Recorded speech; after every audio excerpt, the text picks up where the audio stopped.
과거에는 설날이나 추석이 되기를 기다렸습니다. 그때 새 옷이 생겼기 때문에 그렇죠. 제가 중학교 시절 대부분 기억 못하지만 기억하는 몇 가지 일이 있습니다. 추석이 끝나고 새로 산 바지를 입고 학교에 갔는데 선생님께서 용순이 바지 샀나 보네. 제가 새 바지를 입고 왔다는 것을 알아주셨을 때 굉장히 기뻤고요. 그것이 지금까지도 기억에 남는 거예요. 그러나 지금은 그런 걱정하시는 분이 거의 없습니다. TV를 보다 보면 수없이 많은 홈쇼핑에서 옷을 팔고 있고 인터넷에서도 수없이 많습니다. 통계에 의하면 여자분들이 보고 있는 핸드폰에 열려있는 앱의 절반 이상은 패션에 관련된 앱이다. 그렇게 알려져 있어요. 30개가 열려져 있으면 최소한 15개 이상은 옷에 대한 앱이에요. 입을 옷이 없다고 말하는 분들이 있겠지만 그 말은 사실이 아닐 경우가 굉장히 많습니다. 네. 우리 기독교는요, 성도들이 제대로 옷을 갖춰 입도록 돕습니다. 물론 화려한 옷차림이나 멋진 코디네이션을 말하는 것이 아니라 우리의 몸을 위해서 입는 옷도 중요하겠지만 성경은 우리의 영혼을 위해서 입는 옷에 대해서 가르쳐주고 있습니다. 영혼을 가꾸라는 것입니다. 영혼도 아름답게 꾸미라는 것이죠. 영혼을 벌거숭이로 영혼을 추하게 두지 말라는 것입니다. 영혼을 멋지게 치장하라는 것입니다. 그래서 바울은요, 이 에베소 교회 성도들에게 그리스도인들이 반드시 벗어야 할 것들과 반드시 입어야 할 것들에 대해서 가르쳐 주고 있어요. 바울은 어떤 옷을 입으라고 하는가? 이 바울은요, 이 가벼운 옷을 입으라 그렇게 말하지 않습니다. 입어도 되고 입지 않아도 되는 어떤 가볍게 권면하는 것이 아니라는 말씀이에요. 꼭 입어야 하고 반드시 입어야 하고 정말 입어야 하는 옷에 대해서 바울은 말합니다. 그것이 바로 그리스도의 갑주입니다. 우리가 몇 주 동안 함께 말씀을 나눌 내용이에요. 우리의 삶은 어떤 삶인가? 이 많은 철학자들이 삶에 대해서 정의를 내립니다. 또 많은 사람들이 삶에 대해서 정의를 가지고 의미를 또 부여하죠. 한 시인은 우리의 삶은 소풍과 같습니다. 그렇게 말을 해요. 잠시 놀러 온 이 세상 소풍처럼 즐겁게 보내다가 집으로 돌아가자, 그런 의미예요. 그러나 바울이 정의하는 우리의 삶은 전쟁이에요. 전쟁. 우리의 삶은 전쟁이다. 두 가지 이유 때문에 그렇습니다. 첫 번째는 우리의 삶에는 강력한 대적이 있기 때문에 그렇습니다. 강력한 대적이 있기 때문에. 눈에 보이는 그리고 눈에 보이지 않는 강력한 대적이 우리를 공격하고 있기 때문에 그렇습니다. 그래서 베드로는요, 그것을 우는 사자 같다. 삼킬 자를 찾아 나서는 우는 사자 같다. 그렇게 우리의 삶에 대해서 말을 하고 그 사자의 힘이 얼마나 강력한지를 이야기하죠. 이 영성의 깊이가 있으면 이 나를 삼키려고 시시탐탐 노리고 있는 여러 가지 모습으로 우리를 유혹하고 있는, 우리를 공격하고 있는 강력한 대적의 실체와 그 힘의 크기를 알 수 있어요. 점점 알아갑니다. 그러나 영성이 없으면, 영성이 바닥나게 되면은 사실은 눈에 보이는 것 외에는 믿지 않습니다. 눈에 보이는 것 외에는 믿으려고 하지 않아요. 내가 눈으로 경험하는 것 외에는 아무런 일이 일어나지 않는다고 그렇게 생각을 하게 되죠. 베드로가 우리의 삶을 전쟁이라고 말하는 이유, 바울이 전쟁이라고 말하는 두 번째 이유는 우리의 삶은 이 땅에서의 삶이 끝이 아니기 때문에 그렇습니다. 사람은 육신만 있는 존재가 아니죠. 육신보다 더 강하고 더 능력 있는 영을 가지고 있는 존재입니다.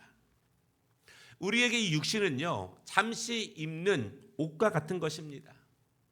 그리고 우리가 입고 있는 육신의 장막은 잠시 후면 벗게 될 것이에요. 그러면 우리는 진짜 옷을 입게 됩니다. 그 옷은 부활체로서의 영원한 생명의 옷을 우리가 입게 되는 거예요. 우리는 영원한 삶을 누리게 될 것입니다. 그것이 저와 여러분의 본질이에요. 우리의 정체성입니다. 잠시 후면 벗어질 이 육신이 우리의 본질이 아니라, 사라지는 본질이 아니라 우리의 영혼이 우리의 본질이라는 사실이에요. 이 땅에서의 삶은 잠시죠. 우리 모두가 압니다. 길어야 100년 이내죠. 10년, 20년, 50년을 살다가 그 육신의 옷을 벗어버린 사람들도 얼마나 많이 있습니까? 그래서 바울은요, 우리의 삶을 전쟁으로 정의를 해요. 정말 그렇기 때문입니다. 정말 강한 대적이 존재하고 있고, 우리는 이 땅의 육신의 삶이 전부가 아니기 때문에 우리는 정말 그 전쟁에서 승리를 해야 합니다.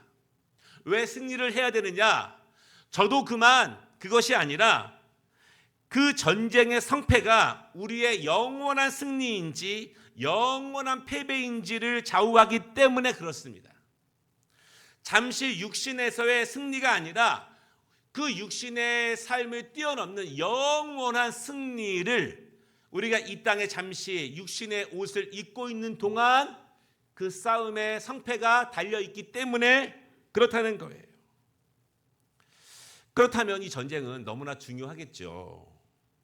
그렇다면 우리는 이 전쟁에서 꼭 이겨야 합니다. 우리의 대적이 누구이죠? 우리는 누구와 전쟁을 할까요? 그 우리의 대적은, 우리가 싸우고 있는 그 상대는 쉬운 상대입니까? 어떤 분은요, 농담 반 진담 반으로 자신의 남편이 사탄이라고 말하는 분이 있어요. 때로는 자식이 마귀다 이렇게 말하는 분도 있습니다. 그러나 대적은 그렇게 약하지 않아요. 그 정도로 만만한 존재가 우리가 벌이고 있는 영적 전쟁의 상대가 아니라는 것입니다. 여러분 12절 말씀을 보시면은요, 우리의 씨름은 혈과 육을 상대하는 것이 아니요 통치자들과 권세들과 이 어둠의 세상 주관자들과 하늘에 있는 악의 영들을 상대함이라 이렇게 말씀하고 있습니다.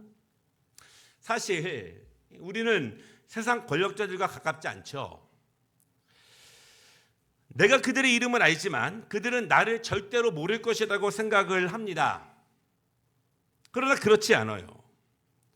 세상 어둠의 권세자들은 나를 알고 있습니다. 그리고 그들은요, 전심으로 나를 넘어뜨리기 위해서 모든 지혜와 모든 힘을 아끼지 않습니다. 나를 알고 있기 때문에 나는 세상의 어둠의 권세들에 대항해서 전력으로 맞서 싸우지 않고 있지만 그들은 전력으로 맞서 싸운다는 것입니다. 여러분, 그럼 누가 이기겠어요? 나를 향해 모든 힘을 쏟아내고 있는 악한 존재들에게 우리가 그대로 노출되어 있다는 것입니다. 그것이 현실이에요, 여러분. 현실. 이 웬만한 그리스도인들은 악의 실체를 인정합니다. 웬만한 그리스도인들은 악한 영의 세력이 있다는 것을 알죠. 그러나 그 악의 세력이 얼마나 내 가까이에서, 얼마나 나에게 우리 주변에서 크게 역사하고 있는지 그것은 잘 모릅니다. 정말 우리가 영적으로 깨어있지 않으면, 영적 분별력이 있지 않으면, 말씀의 눈으로 심각하게 바라보지 않으면 잘 몰라요. 악한 힘이 있다는 것은 알지만 나에게 내 주변에서 지금 어떤 일을 벌이고 있다는 것을 나의 생각과 나의 습관 가운데서 어떻게 나를 움직이고 있다는 것을, 유혹하고 있다는 것을 우리는 잘 모른다는 사실입니다. 마귀의 권세와 어둠의 영과 나쁜 세력이 있다는 것을 인정하는 성도들도 지금 그 악한 힘이 나를 전심으로 강하게 공격하고 있다는 사실을 잘 느끼지 못해요. 악한 힘이 있다는 것을 알긴 아는데, 믿긴 믿는데 그것이 나의 실생활의 삶과 별로 연관이 없는 것으로 생각을 하고 안일하게 판단을 하고 있다는 것입니다. 왜냐하면 별일 없으니까. 약간의 어색함과 불편함은 있을 수 있지만 그래도 별로 나의 일상적인 삶에서 내가 그대로 살아가도 별로 달라지는 것이 없기 때문에 그렇게 생각을 하죠. 12절 말씀에 이 통치자들과 권세들, 여러분 실제로 그런 일들이 벌어지고 있습니다. 수백만 명의 유대인들이 폴란드의 수용소에서 독가스로 죽었죠. 아프리카에서는요, 아이들에게 마약을 먹이고 마약에 취한 아이들을 전쟁터로 내보내지요. 공산주의자들은 여전히 세계 곳곳에서 강력한 통치를 하고 있습니다. 단순히 공산주의라고 하는 정치 체제를 비판하는 것이 아니에요. 그들의 잘못된 고집과 독선과 오만으로 수많은 생명이 목숨을 잃었고 지금도 고통을 당하고 있고 지금도 죽어가고 있기 때문입니다. 우리는 저 중국에서 벌어지고 북한에서 벌어지고 저 아프리카에서 벌어지고 있는 일들에 대해서 내 일이 아니라고, 내가 경험하고 있지 않다고 우리는 너무 안일하게 생각을 하고 있지만 실제로 악한 영들은 그들에게 그렇게 역사하는 것처럼 내 곁에서는 다른 식으로 강하게 전심으로 일하고 있다는 사실을 우리가 깊이 알아야 한다는 것입니다. 값싼 노동력으로 아시아와 아프리카의 어린아이들을 노동 현장으로 내몰고 있는 글로벌 기업들은 또한 어떠합니까? 단순히 경제 논리로만 치부할 수 있는 문제는 아니에요. 우리나라라고 예외는 아니지 않습니까? 개인적으로는 우리를 유혹하고 예배로부터 멀어지게 하고 우리를 어지럽히고 혼란하게 하여서 내 정신을 혼미하게 하여서 내 몸을 나른하게 하여서 점점 작은 것으로부터 큰 것까지 하나님으로부터 멀어지게 하는 것들, 그 어둠의 영들, 더 크게는 공식적으로 통치자가 되고 권력자가 되어서 교묘하게 명분을 내세워 국가를 통치하고 기업을 또한 운영하고 있습니다. 우리는 사실 이 영적인 힘에 대해서, 어둠의 세력에 대해서 내가 알고는 있다고 하지만 내 주변에서 어떻게 역사되고 있는지에 대해서 우리가 잘 모른다는 사실을 인정해야 돼요. 크게 대강은 알고 있지만 우리 주변 가운데 내 안에서 어떻게 작용하고 있는지 모르는 사실, 우리의 영적 통찰력의 부족에 대해서 심각하게 인정하지 않으면 우리가 이 바울이 영적인 전쟁이라고 말하는 것에 대해서 우리는 크게 와닿지 않을 것입니다. 오늘 에베소 교회에 대해서 이 바울이 말을 하고 있죠. 우리에 비해서 이 에베소 교회 성도들은요, 바울이 말하고 있는 이 영적인 힘, 직접 와닿고 있는 힘, 이 악한 힘, 세상의 통치자들, 권력들, 그들의 삶에 직접적으로 압박하고 있는 힘에 대해서 이 에베소 교회 성도들은 훨씬 더 많이 알고 있어요. 에베소는 아주 큰 도시입니다. 경제적으로 굉장히 충만해서 부유해서 주변에 유럽의 아프리카에 많은 사람들이 모여있는 지역이지요. 또한 에베소는 수많은 우상들이 존재합니다. 수많은 제단들이 존재해요. 종교적인 행사와 축제가 난무합니다. 당시에는요, 정치적인 것과 종교적인 것들이 함께 어우러지는 것들이에요. 그래서 가정의 오래된 습관들 때문에, 자신의 사회적인 직책과 어떤 경제적인 직분 때문에, 오래전부터 해오던 관습 때문에 절대로 벗어날 수 없는 이방의 다양한 우상의 문화들, 우상의 음식과 술, 그리고 당연하게 여겨왔던 그 성적인 타락들, 먹고 살기 위해서, 사람들과 어울리기 위해서 어쩔 수 없다는 명분으로, 때로는 다니엘처럼 황제의 통치 때문에 그러한 것들이 강요되고 만연되었던 그 시대적인 상황들에서 바울은 적나라하게 말하는 것입니다. 그것들로부터, 당연한 것들로부터 벗어나지 못하고 있는 그것이 얼마나 영적인 죽음을 향해서 달려가고 있는 것인지에 대해서 바울이 이야기하고 있는 거예요. 그것들이 얼마나 강력한 하나님의 대적인지에 대해서 바울이 오늘 에베소 교회 성도들에게 가르치고 있습니다. 그것은 선택이 아니라 그들의 영이 살기 위해서, 영원한 생명을 위해서 꼭 지켜야 하는 절대적인 말씀이라는 거예요. 바울은 때로는 심하게 이야기하죠. 이 땅에서의 우리의 육신의 삶, 비록 우리가 순교를 한다 할지라도 이 땅에서의 잠깐의 고난, 현재의 고난은 괴롭겠지만 힘들겠지만 장차 받을 영광과 좋게 비교할 수 없도다. 그만큼 이 땅에서 우리가 이 전쟁에서 승리하는 것이 우리의 영원한 생명에 얼마나 중요한지를 우리에게 가르쳐 주고 있습니다. 지금은 안 그럽니까? 이 시대에는 그렇게 사탄이 역사하지 않는 것일까요? 이 시대에는 그렇게 악의 세력이 없는 것일까요? 아니면 우리가 보지 못하고 있는 것일까요? 우리의 눈이 어두워서 영적인 분별력이 떨어져서 우리는 그것을 알아채지 못하고 있는 것은 아닌지요. 12절을 다시 한번 보겠습니다. 바울은요, 혈과 육을 상대하는 것이 우리의 전쟁 상대가 아니다, 이렇게 말을 합니다. 여러분 잘 보십시오. 혈과 육을 상대하는 것이 아니에요.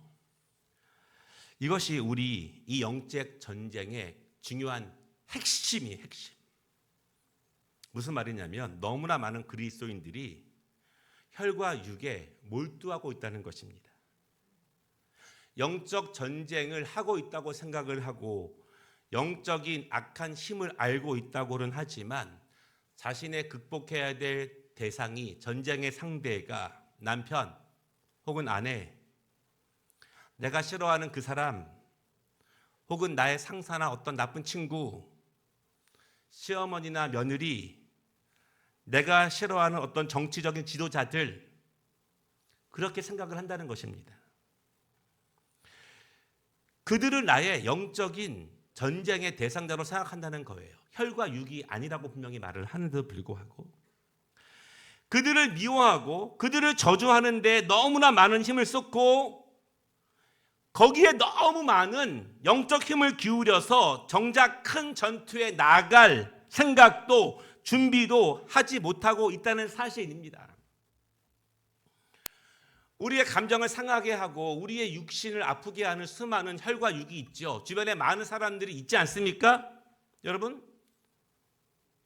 그것이 우리의 영적 전쟁의 본체가 아니라는 것입니다. 물론 우리를 힘들게 하죠. 그러나 우리가 너무 영적인 에너지와 육적인 에너지를 너무 작은 것에, 너무 혈과 육에, 너무 부수적인 것에 사용하느라고, 거기에 집중하느라고 정작 큰 전투에 나갈 준비도 하지 못하고 나갈 엄두도 가지지 못한다는 사실이에요. 우리를 비판하는 사람이 있죠. 우리를 나무라는 사람이 있습니다. 내 마음을 몰라주는 사람이 있습니다. 여러분, 그런데 중요한 것은요, 그런데 우리의 에너지, 우리의 선한 에너지를 너무 사용하지 마시기를 바랍니다. 하나님이 주신 우리의 영적 동력과 육적 동력을 그것으로부터 나를 통해서 선하고 아름다운 곳에, 내가 사랑하는 사람들에게 선한 일에 더 많이 사용하도록 집중하는 것이 중요하지, 정작 거기에 사용해야 될 힘을, 우리의 마음의 열정을 부정적인 것에, 악한 사람 미워하고 그걸 생각하고 부정적인 것으로 내 에너지를 낭비하지 말라는 것입니다. 왜냐하면 그것이 우리가 싸울 영적 대상의 본체가 아니라는 사실이에요. 여기에 얼마나 많은 그리스도인들이 실패합니까? 물론 여러분 쉬운 일이 아니겠지만 누구 때문에 예배에 실패하고 누구 때문에 신앙에 실패하고 누구 때문에 봉사에 실패하는 것만큼 어리석은 일은 없어요. 그것이 본질이 아니기 때문에 그래요. 그것이 본질이 아니기 때문에 그래요. 거기에 마음상에서 실패해서 우리의 하나님을 향한 온전한 영적 강건함이 훼손된다면, 상하게 된다면 그 얼마나 가슴 아픕니까? 누구도 사실은 그래요. 누구도 그것을 어떻게 해줄 수 있는 것이 아니에요. 우리의 영적인 전쟁은 혈과 육을 넘어선다는 사실을 꼭 믿으시기를 바랍니다. 우리의 영적 에너지와 말씀으로 채워지는 은혜와 우리가 또한 성령님이 부어주시는 지혜와 힘을 이 부수적인 것에, 자잘한 것 때문에 낭비하지 말기를 주님의 이름으로 축복합니다. 우리는 어떻게 영적인 능력을 길러야 할까요? 우리는 어떻게 영적인 분별력을 높일 수 있을까요? 우리는 어떻게 영적인 전쟁에서 승리할 수 있을까요? 이 강한 대적에 대항하는 힘은 어떻게 기를 수 있을까요? 여기서 정말 중요한 점이 있습니다. 아주 중요해요. 우리는 영적인 힘을 어떻게 기를 수 있을까? 그런데 먼저 경계해야 되는 것이 있습니다. 무엇을 경계해야 되냐 하면 자기의예요. 자기의. 전문적인 용어로는요, 자기 주도적 성화 이렇게 말합니다. 정말 경계해야 하는 것입니다. 베드로는요, 예수님을 잡으러 온 로마 군사들을 보자 칼을 빼서 그 귀를 잘랐습니다. 용감한 거니까요? 잘한 거예요? 그렇지 않아요. 예수님은 그를 책망하십니다. 내가 충분히 감당할 수 있다는 자신감이고 자기 확신이지요. 내가 충분히 나 스스로의 경건 생활을 통해서 영적 힘을 키울 수 있다는 자신감입니다. 내가 누구의 지도를 받지 않아도 스스로 자신을 영적으로 컨트롤하며 자신의 높은 수준의 영성을 유지할 수 있다고 믿는 거예요. 누구의 지도를 받으려고 하지 않아요. 우리가 주 1회 이상의 새벽 기도회와 또한 엘리야 기도회 말씀을 강조하지 않습니까? 이것은 영적 지도입니다. 우리의 영적인 건강함을 그래도 유지할 수 있는 최소한의 장치들을 권면하는 것이죠.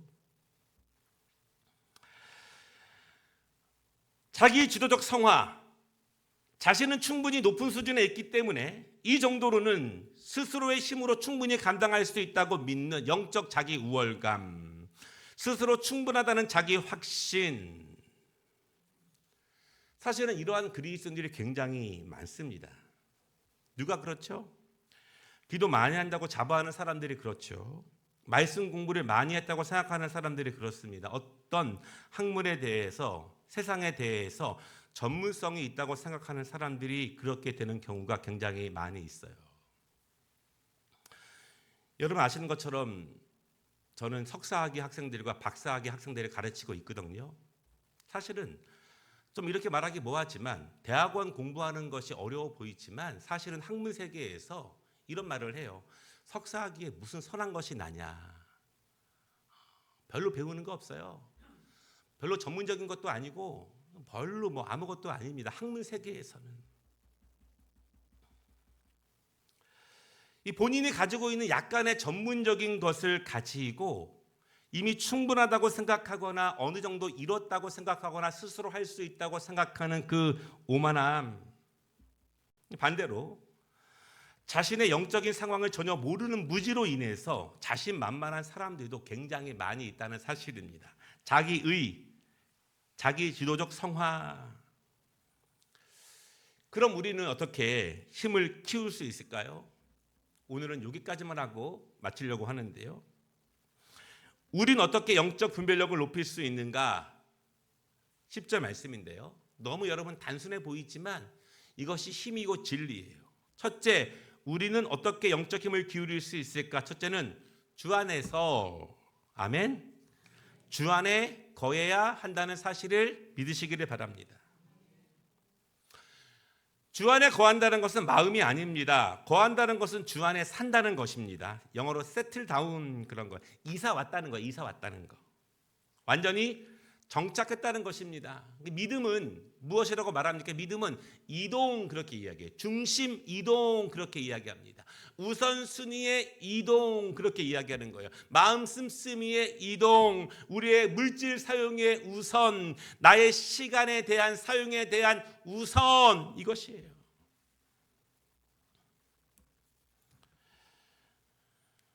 마음이 원유로되 아니에요. 주님이 주인 되시는 것이고 주님을 의지하는 것입니다. 주님의 뜻을 따르는 것이 기쁘고 즐겁습니다. 왜냐하면 주님이 나를 살린다는 것을 우리가 이론적으로만 아는 것이 아니라 실제로 우리의 삶의 승리를 통해서 날마다 경험하기 때문에 그렇습니다. 주 안에 거하시기를 주님의 이름으로 축복합니다. 집 안에 거하지 말고 주 안에 거하시기를 바랍니다. 두 번째는요, 10절에 그렇게 말합니다. 그 힘의 능력으로 강건하여지고. 아멘. 그분의 힘의 능력으로, 자기 의가 아니고 자기 주도적 성화가 아니고 주님의 힘의 능력으로. 주 안에 있을 때, 그분과 함께 살 때 그분의 힘으로 강건해지는 것입니다. 여러분, 이스라엘 백성들이 언제 강건해졌습니까? 이 광야 생활 가운데 대표적인 전쟁이 있죠. 아말렉과의 전쟁이에요. 아낙 자손들 장대합니다. 우리는 메뚜기와 같아요. 그때 그들이 어떻게 전쟁에 승리합니까? 하나님을 절대적으로 의존하는 거예요. 말씀 따라서 높은 산 위에 올라가서 손을 들고 기도하는 모세, 그리고 그 손을 받치고 있는 아론과 훌. 누가 봐도 지는 전쟁이지만 전쟁은 하나님께 속해 있다는 분명한 믿음으로 싸울 때 그 전쟁을 승리하게 하시는 하나님의 능력을 경험하는 것입니다. 여러분, 우리의 삶을 통해서, 여러분의 직장 생활을 통해서, 여러분의 감정의 싸움을 통해서, 어떠한 사업의 일을 통해서, 가정의 일을 통해서, 중심을 통해서, 자녀들의 일을 통해서 내가 아니라 하나님이 대신 싸우신다, 하나님이 대신 일하신다, 그것을 경험해 보지 못하면 신앙생활이 힘들어요. 매일매일 주일에 나오는 것이 보람되지 않습니다. 왜냐하면 나오나 안 나오나 별로 별 차이가 없기 때문에 그렇겠죠. 하나님이 주님을 전심으로 의지할 때, 전심으로 예배할 때, 그럼에도 불구하고 주 안에 거할 때 하나님이 이기게 하시더라. 이 신앙의 간증들을 우리가 작은 것으로부터, 나의 감정으로부터 우리의 삶의 순간순간 경험할 때 우리는 내가 아니라 주님의 힘의 능력을 의지할 때 그 힘이 우리를 어떻게 강건해지는지를 경험하게 됩니다. 우리가 몇 주 동안 하나님의 전신갑주 그리스도인의 패션에 대해서 함께 말씀을 나눌 것인데요. 우리의 영적인 대상이 크고 강하다. 그러므로 우리는 주님 더욱더 의지하며 주 안에서 그 전신갑주를 입어야 한다는 사실을 더욱더 믿고 주님 의지하는 우리 모두 되시기를 주님의 이름으로 축복합니다.